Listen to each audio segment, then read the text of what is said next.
Hello everyone, कैसे हैं आप। आपका स्वागत है आपके अपने ही यूट्यूब चैनल पर जिसका नाम है इंग्लिश बाई छवि सर।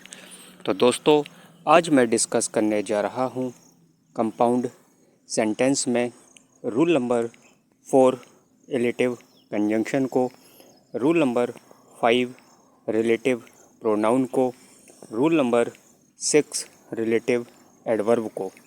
दोस्तों, इसके पहले मैं आपको रूल नंबर 1 कम्युलेटिव कंजंक्शन को, रूल नंबर 2 अल्टरनेटिव कंजंक्शन को, रूल नंबर 3 एडवर्सेटिव कंजंक्शन को पढ़ा चुका हूँ। जिस किसी ने ये टॉपिक्स ना पढ़े हों तो वह ग्रामर नाम से बनी हुई प्लेलिस्ट में जाकर उन टॉपिक्स को पढ़ सकता है। तो आइए शुरू करते हैं कंपाउंड सेंटेंस में रूल नंबर 4 रिलेटिव कंजंक्शन को। रिलेटिव कंजंक्शन को हिंदी में परिणाम सूचक संयोजक कहा जाता है। रिलेटिव कंजंक्शन को बनाने के लिए निम्नलिखित शब्दों का प्रयोग होता है। आइए देखते हैं वो शब्द कौन कौन से हैं, जिसमें से पहला शब्द है सो। इसकी हिंदी होती है अतः या इसलिए। दूसरा वर्ड है हैंस। इसका भी मतलब अतः इसलिए होता है। तीसरा वर्ड है फॉर। इसका मतलब के लिए या क्योंकि होता है। चौथा वर्ड है सिंस। इसका मतलब क्योंकि होता है और यह वाक्य के शुरू में लगाया जाता है। पांचवा वर्ड है देन। इसका मतलब तब होता है। दोस्तों, ये थे आपके रिलेटिव कंजंक्शन में प्रयोग होने वाले कुछ शब्द। आइए अब देखते हैं एग्जाम्पल्स को। तो पहला जो एग्जाम्पल है, you did not work hard. तुमने कठिन परिश्रम नहीं किया। You failed. तुम फेल हो गए।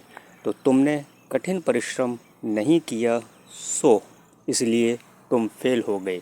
यानी सेंटेंस बनेगा you did not work hard so you failed.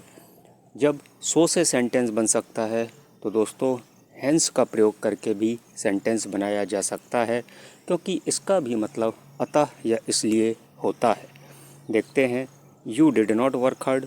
तुमने कठिन परिश्रम नहीं किया, हैंस इसलिए यू फेल्ड। तुम फेल हो गए।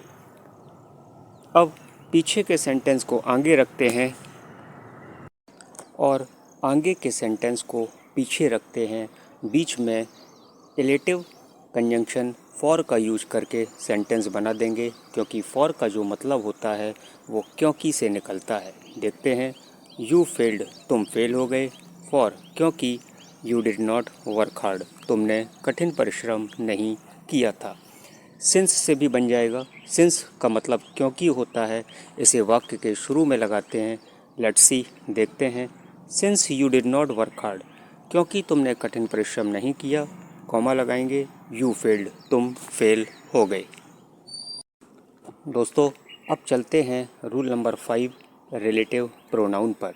हिंदी में इसको संबंध सूचक सर्वनाम कहा जाता है। रिलेटिव प्रोनाउन को बनाने के लिए निम्नलिखित शब्दों का प्रयोग किया जाता है। देखते हैं कौन कौन से ऐसे शब्द हैं जिसकी सहायता से आप कंपाउंड सेंटेंस बना सकते हैं। तो पहला जो वर्ड है हु। हु का मतलब जो या जिसने होता है और ये सजीव के लिए प्रयोग किया जाता है। दूसरा वर्ड है विच। विच का भी मतलब जो या जिसने होता है, लेकिन यह निर्जीव के लिए प्रयोग होता है। तीसरा वर्ड है दैट। दैट का भी मतलब जो या जिसने होता है और ये भी निर्जीव के लिए प्रयोग होता है। यानी आप चाहें तो विच लगा दें, आप चाहें तो दैट लगा दें। दोनों में से कोई एक वर्ड जोड़कर आप कंपाउंड सेंटेंस बना सकते हैं। अब देखते हैं चौथा वर्ड हुज। इसका मतलब जिसका, जिसकी, जिसके होता है, निर्जीव के लिए प्रयोग किया जाता है। और आखिरी वर्ड है होम। इसका भी मतलब जिसका, जिसकी, जिसके होता है, लेकिन ये सजीव के लिए प्रयोग किया जाता है। तो दोस्तों, ये थे आपके रिलेटिव प्रोनाउन में प्रयोग होने वाले कुछ शब्द।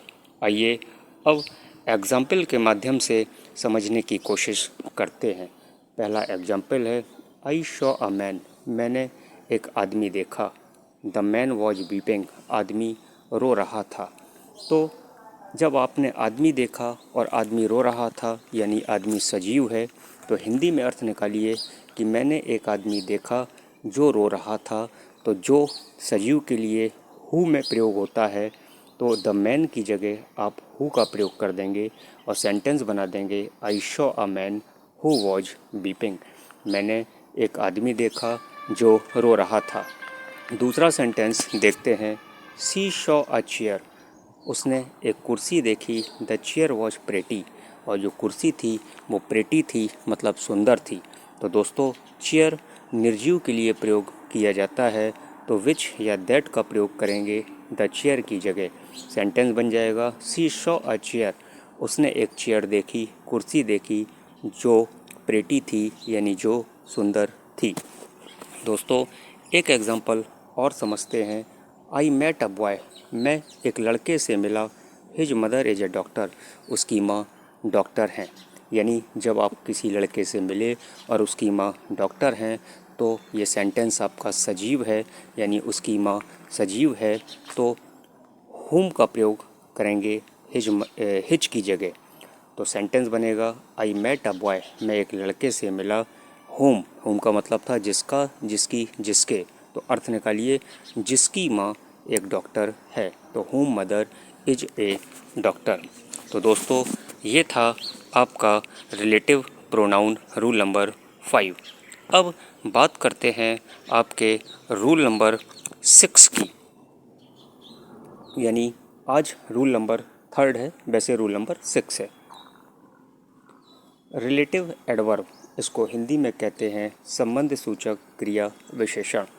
रिलेटिव एडवर्ब को बनाने के लिए निम्नलिखित शब्दों का प्रयोग किया जाता है। लेट्स सी, देखते हैं कि वो कौन कौन से शब्द हैं जिसकी सहायता से आप कंपाउंड सेंटेंस बना सकते हैं। तो पहला रिलेटिव एडवर्ब है आपका वेयर। वेयर का मतलब जहाँ होता है और यह स्थान प्रकट करता है। दूसरा वर्ड है वाई। वाई का मतलब क्यों होता है, यह कारण प्रकट करता है। तीसरा वर्ड है हाउ। हाउ का मतलब कैसे होता है, यह तरीका प्रकट करता है। और चौथा वर्ड है व्हेन। व्हेन का मतलब जब होता है, यह समय प्रकट करता है। तो आइए अब इसके कुछ एग्जाम्पल्स को समझते हैं। तो पहला एग्जाम्पल है आपका दिस इज द स्कूल, यह स्कूल है। I use to read here in my childhood, मैं बचपन के दिनों में यहाँ पढ़ा करता था। तो देखिए स्कूल एक प्लेस है यानी स्थान है, तो वेयर का यूज होगा और स्थान के लिए आपको पता है वेयर स्थान के लिए ही प्रयोग किया जाता है। तो सेंटेंस बन जाएगा दिस इज़ द स्कूल, यह स्कूल है वेयर जहाँ पर I use to read here in my childhood, मैं बचपन के दिनों में पढ़ा करता था। आइए एक एग्जाम्पल और समझते हैं। यू डू नॉट नो, आप नहीं जानते हैं। सी फेल्ड, वह फेल हो गई थी। तो दोस्तों मैंने पिछले वीडियो में बताया था कि फेल होने का कारण होता है और कारण के लिए वाई का प्रयोग किया जाता है। तो सेंटेंस बना लीजिए यू डू नॉट नो, आप नहीं जानते हैं। वाई सी फेल्ड, वह फेल क्यों हो गई थी। तो दोस्तों ये थे आपके rule number 4 relative conjunction, rule number 5 relative pronoun और रूल नंबर 6 रिलेटिव एडवर्ब। आपको कैसे लगे कमेंट करके ज़रूर बताइए। और यदि आपने अभी तक English by Chhavi sir channel को सब्सक्राइब न किया हो तो चैनल को सब्सक्राइब करिए, बेल आइकन को प्रेस करिए। वीडियो अच्छा लगा हो तो वीडियो को लाइक करिए और अपने दोस्तों के साथ शेयर करना बिल्कुल भी ना भूलिए।